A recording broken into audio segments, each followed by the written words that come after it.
ಸ್ನೇಹಿತರೆ, ನೀವು ನೋಡ್ತಾ ಇರೋದು ಕೇವಲ ಮಣ್ಣಿನ ಹಾದಿಯಲ್ಲ, ಇದು ಉತ್ತರ ಕರ್ನಾಟಕದ ಲಕ್ಷಾಂತರ ಜನರ 115 ವರ್ಷಗಳ ಕಣ್ಣೀರಿನ ಕನಸು. ಯೋಚನೆ ಮಾಡಿ, 1910ರಲ್ಲಿ ಅಂದು ಬ್ರಿಟಿಷರು ಭಾರತವನ್ನ ಆಳುತ್ತಿದ್ದ ಕಾಲ. ಆಗ ಶುರುವಾಗಿದ್ದ ಒಂದು ಪ್ಲಾನ್ ಇವತ್ತಿಗೂ ಪೂರ್ಣಗೊಂಡಿಲ್ಲ. ಅಂದ್ರೆ ನೀವು ನಂಬ್ತೀರಾ? ಒಂದು ರೈಲ್ವೆ ಯೋಜನೆಗಾಗಿ 3 ತಲೆಮಾರುಗಳು ಕಾಯ್ತಾ ಇವೆ. ಲಿಂಗಸೂರಿಗೆ ರೈಲು ಬರುತ್ತೆ ಅಂತ ಅಜ್ಜ ಹೇಳ್ತಿದ್ದ, ಮಗ ಕಾಯ್ತಾ ಇದ್ದ. ಈಗ ಮೊಮ್ಮಗ ಹೋರಾಟಕ್ಕೆ ಇಳಿದಿದ್ದಾರೆ. ಹಾಗಾದ್ರೆ ಯಾವುದು ಆ ಯೋಜನೆ? 1087 ಕೋಟಿ ಇರುವಂತ ವೆಚ್ಚ ಇವತ್ತು 2000 ಕೋಟಿ ಆದ್ರೂ ಯಾಕೆ ಮುಗಿತಾ ಇಲ್ಲ? ಇದು ಉತ್ತರ ಕರ್ನಾಟಕಕ್ಕೆ ಆಗಿರೋ ಬ್ರಹ್ಮಾಂಡ ಅನ್ಯಾಯದ ಕಥೆ. ವಿಡಿಯೋ ಸ್ಕಿಪ್ ಮಾಡಿದ ಕೊನೆ ತನಕ ನೋಡಿ. ಇದು ಪ್ರತಿಯೊಬ್ಬ ಕನ್ನಡಿಗರಿಗೂ ತಲುಪಬೇಕಂತ video. Hi friends, welcome back to ಐ5 ಕನ್ನಡ ಯೂಟ್ಯೂಬ್ ಚಾನಲ್. ನಾನು ನಿಮ್ಮ ವಕೀಲ್. ಈಗ ಕಾಲಚಕ್ರವನ್ನ 115 ವರ್ಷಗಳ ಹಿಂದೆ ತಿರುಗಿಸೋಣ. 1910ರಲ್ಲಿ ಅಂದಿನ ನಿಜಾಮರು ಮತ್ತು ಬ್ರಿಟಿಷರ ಸರ್ಕಾರ ಒಂದು ಮಹತ್ವದ ತೀರ್ಮಾನ ತೆಗೆದುಕೊಳ್ಳುತ್ತೆ. ಅದೇನಪ್ಪಾ ಅಂದ್ರೆ, ಮುಂಬೈ, ಕರ್ನಾಟಕ ಮತ್ತು ಕಲ್ಯಾಣ ಕರ್ನಾಟಕವನ್ನು ಜೋಡಿಸಲು ಈ ಗದಗವಾಡಿ ರೈಲು ಯೋಜನೆ ಅತ್ಯಗತ್ಯವಾಗಿತ್ತು ಎಂದು ಕೂಡ ಆಗಿನ ಬ್ರಿಟಿಷ್ ಅಧಿಕಾರಿಗಳು ಕೂಡ ಗೊತ್ತಿತ್ತು. ಆಗ ಸಿಟಿ ವಕಾರ ಎಂಬ ಇಂಜಿನಿಯರ್ 275 ಕಿಲೋಮೀಟರ್ ದೂರವನ್ನು ಸರ್ವೆ ಮಾಡ್ತಾರೆ.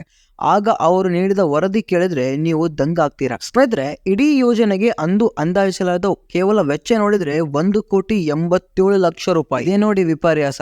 ದೇಶಕ್ಕೆ ಸ್ವತಂತ್ರ ಬಂತು, ಸಂವಿಧಾನ ಕೂಡ ಬಂತು, ರಾಜ್ಯಗಳ ವಿಂಗಡಣೆ ಕೂಡ ಆಯ್ತು. ಆದ್ರೆ ಫೈಲ್ ಮಾತ್ರ ನವದೆಹಲಿ ಮತ್ತು ಬೆಂಗಳೂರಿನ ಆಫೀಸ್ ನಲ್ಲಿ ಧೂಳು ಹಿಡಿತಾ ಬಿದ್ದಿದೆ. ವೀಕ್ಷಕರೇ, ದಶಕಗಳು ಉರುಳಿದವು. ಪ್ರತಿ ಎಲೆಕ್ಷನ್ ಬಂದಾಗಲೂ ರಾಜಕಾರಣಿಗಳು ರೈಲು ಬರುತ್ತೆ ಅಂತ ಭರವಸೆ ಕೊಟ್ರು. ಕೊನೆಗೂ 2013-14ರಲ್ಲಿ ಈ ಯೋಜನೆಗೆ ಮರುಜೀವ ಸಿಕ್ಕಿತು. ಅಂದು 2 ಕೋಟಿ ರೂಪಾಯಿ ಒಳಗೆ ಮುಗಿಯಬೇಕಾಗಿರೋ ಕೆಲಸ ಇಂದು ಬರೋಬ್ಬರಿ 2,000 ಕೋಟಿ ರೂಪಾಯಿ ಆಗಿದೆ. ಸರಿಯಾದ ಸಮಯಕ್ಕೆ ಕೆಲಸ ಆಗಿದ್ರೆ ಇವತ್ತು ಉತ್ತರ ಕರ್ನಾಟಕದ ಆರ್ಥಿಕ ಪರಿಸ್ಥಿತಿ ಬದಲಾಗ್ತಾ ಇತ್ತು. ಸುರಪೂರು, ಲಿಂಗಸೂರು ಭಾಗದ ಜನರಿಗೆ ಹೈದರಾಬಾದ್ ಅಥವಾ ಬೆಂಗಳೂರಿಗೆ ಹೋಗಕ್ಕೆ ಎಷ್ಟು ಸುಲಭ ಆಗ್ತಿತ್ತು ಗೊತ್ತಾ? ಆದ್ರೆ ಇವತ್ತಿಗೂ ಹಳಿಗಳು ಪೂರ್ಣವಾಗಿಲ್ಲ.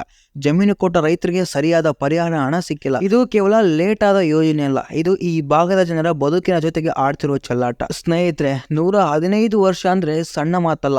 ಇವತ್ತು ಹೈ ಸ್ಪೀಡ್ ರೈಲು, ಬುಲೆಟ್ ರೈಲು ಅಂತ ಮಾತಾಡ್ತೀವಿ. ಆದ್ರೆ ಒಂದು ಸರ್ವೆ ಆಗಿ 100 ವರ್ಷ ಕಳೆದ್ರೂ ಹಳಿ ಹಾಕಕ್ಕಾಗಲ್ಲ ವ್ಯವಸ್ಥೆ ನಮ್ದು. ಇದಕ್ಕೆ ಹೊಣೆ ಯಾರು? ಅಧಿಕಾರಿಗಳ ನಿರ್ಲಕ್ಷ್ಯವೋ ಅಥವಾ ರಾಜಕೀಯ ಇಚ್ಛಾಶಕ್ತಿಯ ಕೊರತೆಯೋ? ಉತ್ತರ ಕರ್ನಾಟಕದ ನಾವು ಸರ್ಕಾರಕ್ಕೆ ಕೇಳಬೇಕಿದೆ. ಈ ವಿಡಿಯೋವನ್ನು ಜಾಸ್ತಿ ಶೇರ್ ಮಾಡಿ. ನಿಮ್ಮ ಜಿಲ್ಲೆಯ ರೈಲ್ವೆ ಸಮಸ್ಯೆಗಳ ಬಗ್ಗೆ ಕಮೆಂಟ್ ಮಾಡಿ. ಬರೀ ವಿಡಿಯೋ ನೋಡದ ಕೂತ್ರೆ ಅಭಿವೃದ್ಧಿ ಆಗಲ್ಲ, ಧ್ವನಿ ಎತ್ತಿದ್ರೆ ಮಾತ್ರ ಅಭಿವೃದ್ಧಿ ಆಗುತ್ತೆ. ನಿಮ್ಮ ವಾಟ್ಸ್ಆಪ್ ಗ್ರೂಪ್ಗಳಲ್ಲಿ ನಿಮ್ಮ ಸ್ನೇಹಿತರಿಗೆ ಪ್ರತಿಯೊಬ್ಬರಿಗೂ ಈ ವಿಡಿಯೋನ ಶೇರ್ ಮಾಡಿ. ಉತ್ತರ ಕರ್ನಾಟಕದ ಭಾಗದ ಅಭಿವೃದ್ಧಿಗೆ ಪಾತ್ರರಾಗಿ. ರೈಲ್ವೆ ಬರೋದು ಅಂದ್ರೆ ಬರೀ ಆರ್ಥಿಕ ಪರಿಸ್ಥಿತಿ ಬದಲಾಗುತ್ತೆ ಅಂತಲ್ಲ, ಆ ಊರಿನ ರೈಲ್ವೆ ನಕ್ಷೆ ಚೇಂಜ್ ಆಗ್ತಾ ಇದೆ. ಬೆಳೆ ಬೆಳೆದ ರೈತರಿಗೆ ತಮ್ಮ ಸರಕುಗಳನ್ನು ಸಾಗಿಸೋಕೆ ಇನ್ನೂ ಅನುಕೂಲ ಆಗುತ್ತೆ. ಅಷ್ಟೇ ಅಲ್ಲ, ಈ ಭಾಗದಲ್ಲಿ ರೈಲ್ವೆ ಏನಾದರೂ ಕಲ್ಪಿಸಿದ್ರೆ ಹಲವಾರು ಉದ್ಯಮಿಗಳು ಇಲ್ಲಿ ಹೂಡಿಕೆ ಮಾಡ್ತೀವಿ ಅಂತ ಬರುತ್ತವೆ. ಹಾಗಾಗಿ ಇಲ್ಲಿ ಉದ್ಯೋಗ ಸಂಖ್ಯೆ ಕೂಡ ಹೆಚ್ಚಾಗ್ತಾ ಇದೆ. ಜನರ ಹೋರಾಟವೇ ಈ ಯೋಜನೆಯ ದಾರಿದೀಪ ಆಗುತ್ತೆ. ಇಂತಹ ಇನ್ನಷ್ಟು ಮಾಹಿತಿಗಾಗಿ ನೋಡ್ತಾ ಇರೋ ಐ5 ಕನ್ನಡ. ಮುಂದಿನ ವಿಡಿಯೋದಲ್ಲಿ ಮತ್ತೆ ಸಿಗೋಣ. ಜೈ ಹಿಂದ್.